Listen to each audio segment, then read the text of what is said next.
खंडणी मागायला जा, नाही ऐकलं तर खून करा, अशीच तिथं बैठक झालेली. म्हणजे कट पहिला 120 ब लागला पाहिजे धनंजय मुंडेवरती.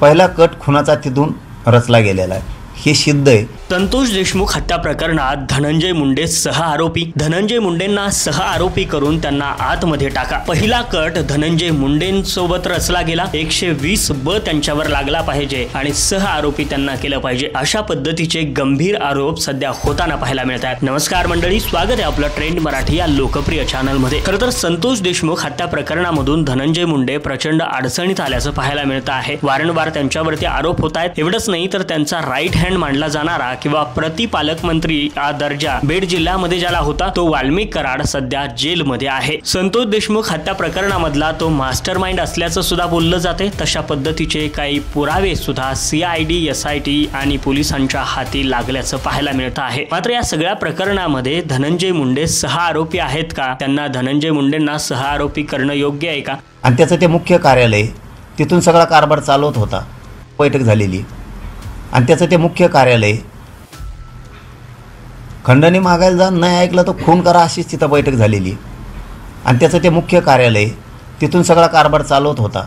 आणि तिथूनच 1 नंबरचा आरोपी सगळ्या कार्यकर्त्यांचे कामं धनंजय मुंडेच्या वतीनंच करत होता.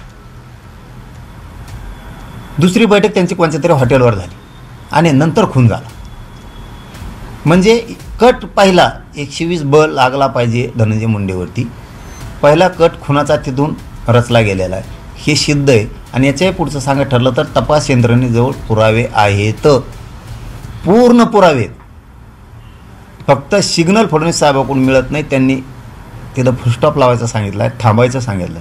त्यामुळे तपास यंत्रणा हदवल्या. तर याच सगळ्या गोष्टीवरती प्रतिक्रिया देताना अंजली दमानिया यांनी सांगितलं आहे की आमदार धनंजय मुंडे, बालाजी तांदळे यांच्यासह आणखी 10 जणांना सह आरोपी करण्याची मागणी ही अंजली दमानिया यांनी केल्याची पाहायला मिळते आहे. आरोपपत्रामध्ये वाल्मिक कराड यांचे मुख्य आरोपी असा उल्लेख करण्यात आलाय. दरम्यान आता सामाजिक कार्यकर्त्या अंजली दमानिया यांनी आमदार धनंजय मुंडे, बालाजी तांदळे आणि त्यांच्यासह 10 जणांना सह आरोपी करण्याची मागणी केल्याचं पाहायला मिळत आहे. तर दुसऱ्या बाजूला मनोज जरांगे पाटलांनी सुद्धा पहिली बैठक, पहिली जी काही कट आहे तर तो रचला गेला. 120 ब च्या अंतर्गत सह आरोपी करून धनंजय मुंडेंना आतमध्ये टाकावं, अशा पद्धतीची मागणी खरं तर व्यक्त केल्याचं पाहायला मिळतं आहे. या अनुषंगानं खरंच आता धनंजय मुंडेंवरती सह आरोपी त्यांना केलं जाणार का? 302 कलमा अंतर्गत धनंजय मुंडे यांना सह आरोपी करायला हवं का? फरार आरोपींची धनंजय मुंडे यांना फोन केले आहेत का? खंडणी मागितल्यानंतर आणि खून झाल्यानंतर हे फोन झाले आहेत का? पहिला आरोपी फोन उचलत नव्हता म्हणून इतर आरोपींना धनंजय मुंडे यांच्याच कानावर फोन करून घातला आहे, अशी लोकांमध्ये चर्चा आहे. धनंजय मुंडे 302 मध्ये येतात, पण मुख्यमंत्री देवेंद्र फडणवीस यांनी त्यांना फुल स्टॉप दिलेला आहे. फडणवीस स्थानिक पोलिसांना सिग्नल देत नाहीत म्हणून धनंजय मुंडे वाचलेत, अशा पद्धतीचा गंभीर आरोप मनोज जरांगे पाटलांनी केल्याचं पाहायला मिळत. पण फडणवीस साहेबांनी गुंड वाचू नये. एक दिवस